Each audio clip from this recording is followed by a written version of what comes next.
उसके 60% आए तो क्या आप उसे स्कॉलरशिप नहीं देंगे? क्या उसे स्कॉलरशिप लेने का हक नहीं? सरकार कह रही फंड नहीं है, पर्याप्त फंड नहीं बचा। अब पर्याप्त फंड की अगर बात करें तो हम रोज़ अखबारों में पढ़ते हैं कि इतने हज़ार करोड़। नमस्कार, मैं हूं अक्षय और आप सभी का स्वागत है हमारे यूट्यूब चैनल सेव राइट्स पर। आज मैं लखनऊ विश्वविद्यालय में खड़ा हूं और उत्तर प्रदेश की छात्रवृत्ति जो है, स्कॉलरशिप है, उस विषय को लेकर हमारे साथ कुछ युवा बातचीत करने के लिए मौजूद हैं जिनकी छात्रवृत्ति अभी तक उनके खाते में नहीं पहुंच पाई है।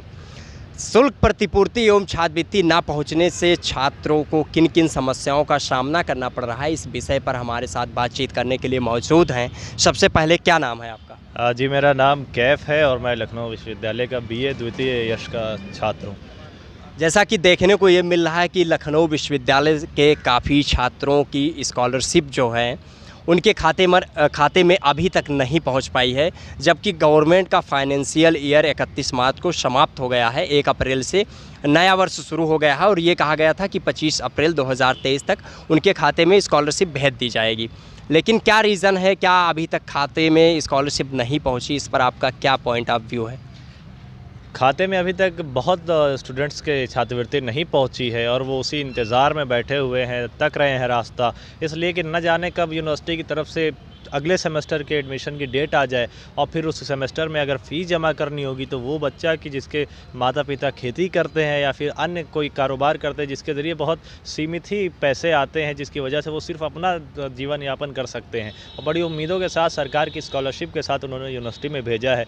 अगर उन बच्चों की यूनिवर्सिटी में स्कॉलरशिप नहीं आई है तो ये एक बड़ा सवाल है कि जब यूनिवर्सिटी ये डेट लागू करेगी कि इस डेट को आपको अगले सेमेस्टर का फॉर्म भरना है और उस फॉर्म में कई सब्जेक्ट ऐसे हैं कि जो फाइनेंशियल सब्जेक्ट है जिनमें ज़्यादा पैसे लगते हैं, और वो उसी भरोसे पर भरे जाते थे कि स्टूडेंट सोचते थे कि जब यूनिवर्सिटी हमारे खाते में स्कॉलरशिप आ जाएगी तो हम वो फ़ीस अदा कर देंगे, मगर अभी तक उनके खाते में स्कॉलरशिप नहीं आई है। तो इससे साफ साफ हमें लग रहा है कि इसलिए कि एक अगर बच्चे की नहीं आती तो वो कहा जाता है कि बाई मिस्टेक कोई फॉल्ट हो गया होगा जिसकी वजह से नहीं आई, मगर न जाने कितने बच्चों की स्कॉलरशिप नहीं आई है और कई बच्चे आवाज़ नहीं उठा रहे हैं। इस वजह से आवाज़ नहीं उठा रहे क्योंकि उन्होंने ऐसी यातनाएं देख ली हैं सरकार की तरफ से आवाज़ उठाने वालों की कि वो दिल में बिल्कुल उनके डर बैठ गया है। तो इन यूट्यूब चैनलों के माध्यम से आवाज़ उठाई जा रही है। बहुत से ऐसे स्टूडेंट हैं जिनकी अभी तक स्कॉलरशिप नहीं आई है, और अगर वो ये बात पता करने जाएंगे कि स्कॉलरशिप क्यों नहीं आई है तो जवाब उनको दिया जाएगा, तो हो सकता है कि जवाब उनको लाठी डंडों से दिया जाए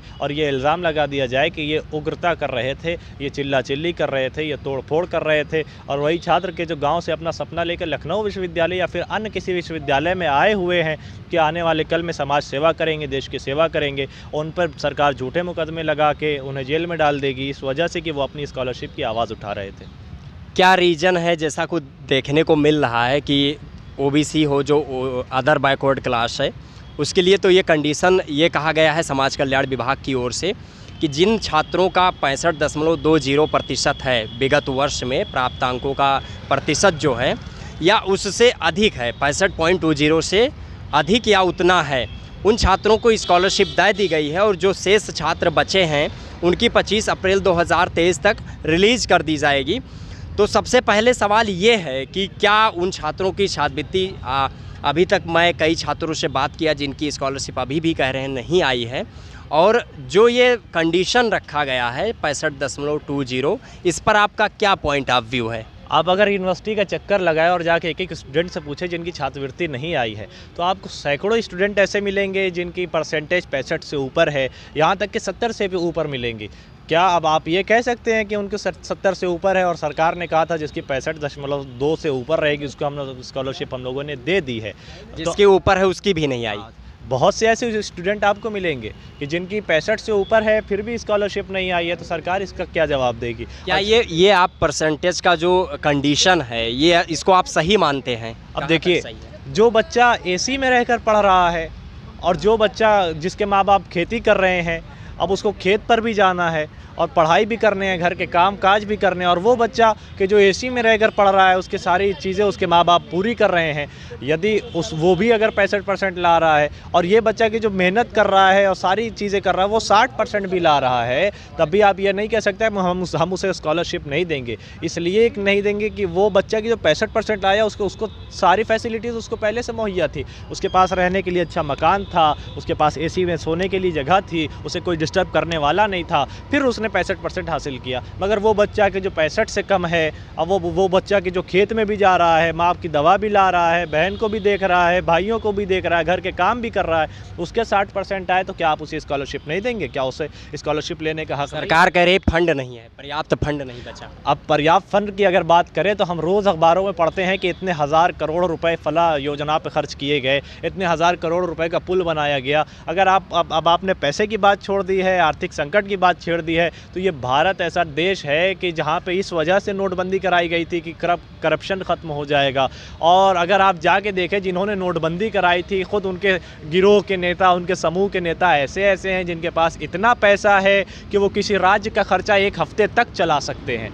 अब इस मौके पर भी अगर संकट की बात हो रही है और अभी आपने कहा आर्थिक संकट के पास सरकार के खाते में पैसा नहीं है इस बच्चों की स्कॉलरशिप के लिए, तो इससे तो साफ साफ पता चल रहा है कि अगर आप जाइए शहरों को घूमिए और जगह जगहों पर देखिए तो जहाँ पर सरकार ने हज़ारों करोड़ रुपए खर्च किए थे वो जगह आज खंडर बन के रह गई है, वहाँ कोई झांकने नहीं जाता है। तो उन जगहों पर पैसा खर्च करने से अच्छा यहाँ पैसा खर्च करना था जहाँ पर युवा का भविष्य बनता, आने वाली पीढ़ियाँ सुधरती, भारत अज्ञानता की जंजीर से आज़ाद हो जाता। मगर ये सरकार चाह नहीं रही है कि छात्रों के ऊपर पैसा खर्च करे, इसलिए जब छात्रों के ऊपर पैसा खर्च करेगी तो छात्र पढ़ेंगे, जब पढ़ेंगे तो इनकी कुरीतियों के खिलाफ आवाज़ उठाएंगे। ये चाहते हैं कि इनकी जड़ से ही इनका खात्मा। कहना चाह रहे हैं गरीब मेधावी छात्रों को, उपेक्षित छात्रों को, जो किसान वर्ग से आते हैं, मेहनतकश वर्ग से आते हैं, मजदूर के बेटे हैं, उनको सरकार शिक्षा से वंचित कर देना चाहती है। अगर ऐसी परिस्थितियां हो रही हैं तो साफ साफ कोई न बग़ैर पढ़े लिखा इंसान, जो जाहिल इंसान है, जो खा भी नहीं जानता है, अगर इन सब परिस्थितियों को देखेगा तो वो भी इसी तर्क पर पहुंचेगा जिस तर्क पर शायद मैं पहुंच रहा हूं। और ये मेरा व्यक्तिगत तर्क है, हो सकता है कि ये तर्क मेरे सही भी ना हो और ज़्यादातर इसे सही होने की संभावना भी है, इसलिए कि हमें दिख रहा है। और जो अभी आप कह रहे हैं, अभी अगर सूरज है और सूरज छिपा हुआ है बादल में, उजाला हर तरफ है, और मैं कह रहा हूँ कि हाँ इस वक्त सूरज निकला हुआ, दूसरा आदमी कह रहा है कि नहीं सूरज नहीं निकला हुआ, तुम झूठ बोल रहे हो। अब वो अगर हम उससे पूछे तुम किस बात पे कह रहे हो सूरज नहीं निकला हुआ है, कहा अगर सूरज निकलता तो दिखता। अब मैं कह रहा हूँ सूरज निकला हुआ है, इस मेरी क्या दलील है? इसलिए कि उजाला है। अब इसका मतलब यही है कि अगर युवा परेशान है तो कोई ना कोई ऐसी बात है।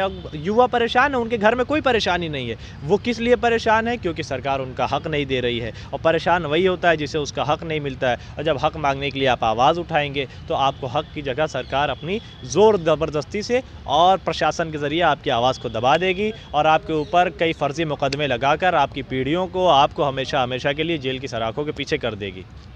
क्या नाम है आपका? मेरा नाम वरुण कुमार है। मैं लखनऊ विश्वविद्यालय का बीए फर्स्ट सेमेस्टर का छात्र हूँ। और सर स्कॉलरशिप आ गई, छात्रवृत्ति आ गई? स्कॉलरशिप का तो ये है कि जो हमारा आज जो दिखाया जा रहा है स्टेटस पे दिख रहा है कि बैंक की तरफ से रिजेक्ट कर दिया गया है। और जबकि हमने इसको वेरीफाई कराया, बैंक से वेरीफाई कराया। मैंने बैंक का स्टेटमेंट ले जाके सीधा वहाँ समाज कल्याण विभाग में भी दिखाया है। समाज का कल्याण के विभाग, वो वहाँ के जो अधिकारी हैं, वो उनकी तरफ से कहना है कि हमने यहाँ से वेरीफाई कर दिया है। और ये हवाला दिया जा रहा है कि आप वेट करिए, आप 15 मई का वेट करिए, तब तक आपके खातों में छात्र पैसा जो है वो दे दिया जाएगा।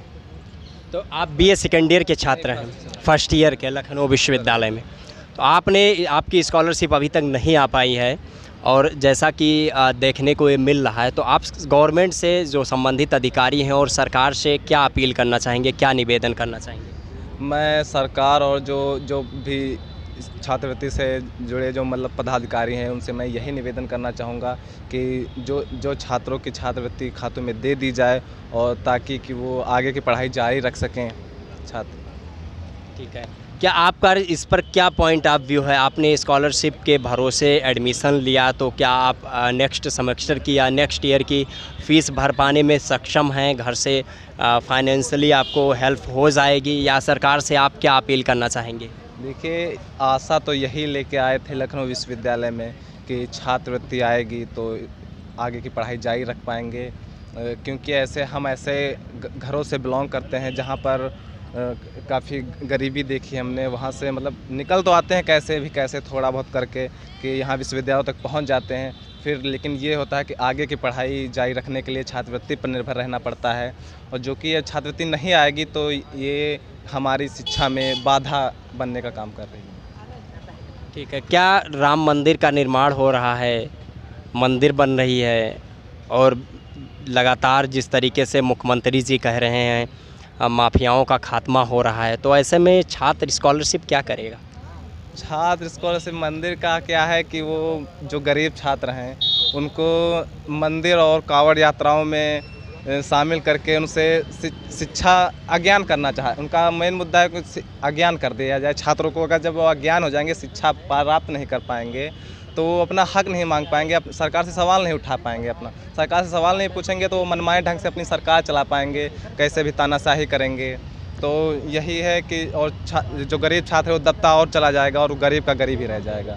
और लखनऊ और कुछ युवा हैं हमारे साथ बातचीत करने के लिए। क्या नाम है आपका? जी मेरा नाम हरीश है। मैं लखनऊ विश्वविद्यालय का MA का छात्र हूँ। मेरी स्कॉलरशिप मेरी भी नहीं आई है। मेरे साल में कई लड़कों ने फॉर्म भरा था साथ ही में, जिनकी 50% भी कम मार्क्स हैं, उनकी आ गई है, पर मेरे 60 के एबव है, मेरी नहीं आई है। और वहाँ ये परसेंटेज का जो कंडीशन है ये सरकार जो रखी है, खासकर OBC के लिए, अदर बैकवर्ड क्लास के लिए 65%, 65.20%, जिनका है गत वर्ष में प्राप्तांकों का प्रतिशत, जिनका इतना प्रतिशत है या उससे अधिक है, उनको कह रहे हैं छात्रवृत्ति दी गई है, स्कॉलरशिप दी गई है। तो क्या यह परसेंट का जो कंडीशन है, क्या ये सही है सरकार की ओर से? ये परसेंट वाला जो कंडीशन है ये बिल्कुल गलत है। इसे समाप्त कर देना चाहिए। परसेंटेज का कोई आधार ही नहीं होना चाहिए स्कॉलरशिप के लिए। और वो झूठ बोल रहे हैं। मेरे पास सबूत है कि 50% वालों की जिनके मार्क्स हैं उनकी स्कॉलरशिप आई है, और जहाँ इससे ऊपर जिनके मार्क्स हैं उनकी नहीं आई है। सबसे ज़्यादा एक विशेष वर्ग को दे दी गई है, और सबसे ज़्यादा नुकसान तो OBC वर्ग का हुआ है, SC वर्ग का, ST वर्ग का हुआ है, जिनकी नहीं आई है। हम तो कहना चाहते हैं, जो प्रेजेंट टाइम में गोदी मीडिया है वो इस पे चर्चा नहीं करना चाह रही है। जो पार्टी के प्रवक्ता भी हैं विपक्ष में, वो भी इस बात पे नहीं सवाल उठाना चाहते हैं, क्योंकि उनके पास पैसा है, उन्हें किसी प्रकार की कोई चिंता नहीं है। उनके बेटे विदेशों में पढ़ रहे हैं तो उन्हें कोई चिंता तो है नहीं। हम लोग गेहूँ धान बेच के यहाँ पढ़ने आते हैं, और स्कॉलरशिप की मिल जाए तो उससे हमारे आगे की शिक्षा चलती रहे, लेकिन जब हम उससे वंचित हो जाएंगे। ठीक है, मैं लखनऊ विश्वविद्यालय में था और काफ़ी छात्रों से हमने बात किया, और हमारे तमाम जानने में ऐसे छात्र, लाखों छात्र हैं जिनकी स्कॉलरशिप अभी तक उनके खाते में नहीं पहुंच पाई है, जिससे वो नेक्स्ट सेमेस्टर की या नेक्स्ट ईयर की फ़ीस भरने में सक्षम नहीं है, और वो आगे की पढ़ाई जारी रखने में भी उनको मानसिक तनाव झेलना पड़ रहा है। ऐसे में सरकार से निवेदन है यूट्यूब चैनल के माध्यम से कि पोर्टल को फिर से खोला जाए, और इस पे फंड बढ़ाकर जो छात्र एलिजिबल हैं, पात्र हैं, उनका स्टेप बाय स्टेप डिस्ट्रिक्ट स्तर पर वेरीफाइड है, उन छात्रों के खाते में छात्रवृत्ति रिलीज़ की जाए, भेजी जाए, जिससे वो आगे की पढ़ाई जारी रख सके, क्योंकि ये एक अहम मुद्दा है। और यदि आप लोग चाहते हैं कि आपके युवाओं के, विद्यार्थियों के, छात्रों के ज्वलंत मुद्दों को उठाया जाए, इस पर बात किया जाए, तो चैनल को सब्सक्राइब करें, वीडियो को लाइक एंड ज़्यादा से ज़्यादा शेयर करें, जिससे एक मजबूत सशक्त युवाओं के ज्वलंत मुद्दों को उठाने के लिए एक ताकत मिले। तब तक के लिए हमारे साथ बने रहिए। जय हिंद, जय भारत।